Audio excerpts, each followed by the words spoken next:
తెలంగాణలోని పలు జిల్లాల్లో రైతులకు యూరియా కష్టాలు తప్పడం లేదు. ఎరువుల కోసం కర్షకులు గంటల తరబడి ఎదురు చూస్తున్నారు. కొన్ని చోట్ల రైతుల మధ్య ఘర్షణ చెలరేగింది. తగినంత యూరియా సరఫరా చేసి తమను ఆదుకోవాలంటున్నారు అన్నదాతలు.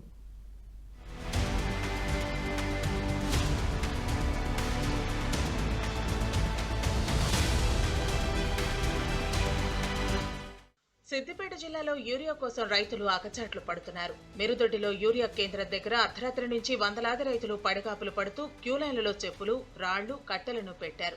ఉదయం టోకెన్ల పంపిణీ ప్రారంభమయ్యాక కేవలం 1120 యూరియా బస్తాలు మాత్రమే అందుబాటులో ఉన్నాయని వ్యవసాయ అధికారులు తెలిపారు.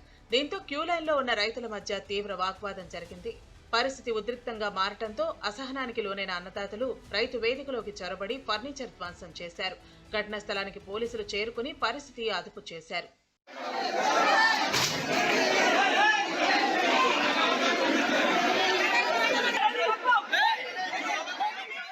అటు మహబూబాబాద్ జిల్లాలోనూ యూరియా కొరత తీవ్రమైంది. యూరియా ఎప్పుడొస్తుందో తెలియక రైతులు ఎరువుల పంపిణీ కేంద్రాల దగ్గర పడిగాపులు కాస్తున్నారు.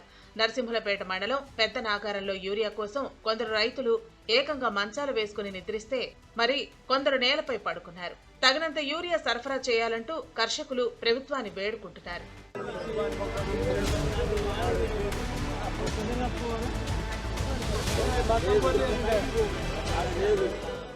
నిర్మల్ జిల్లా ఖానాపూర్లో రైతులకు యూరియా వెతలు తప్పట్లేదు.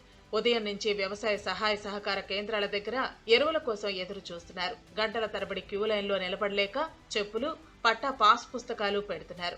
5 రోజుల నుంచి తిరుగుతున్న యూరియా దొరకటం లేదని రైతన్నలు ఆగ్రహం వ్యక్తం చేస్తున్నారు. మాకు మందు కోసము మా పబ్లిక్ రైతు ఎంత పరేషాన్ మీద ఉన్నారంటే అంత పరేషాన్ మీద ఉన్నారు.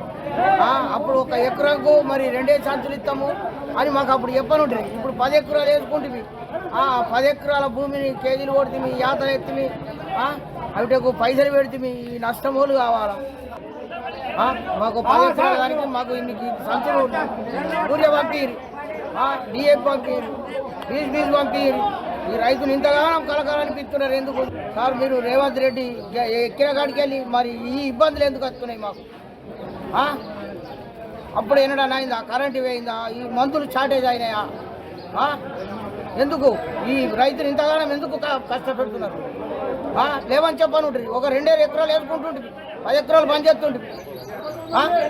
ఇప్పుడు 10 ఎకరాలు ఎట్లా కావాలా? మాకు మందు లేని పంటనే ఉండదు.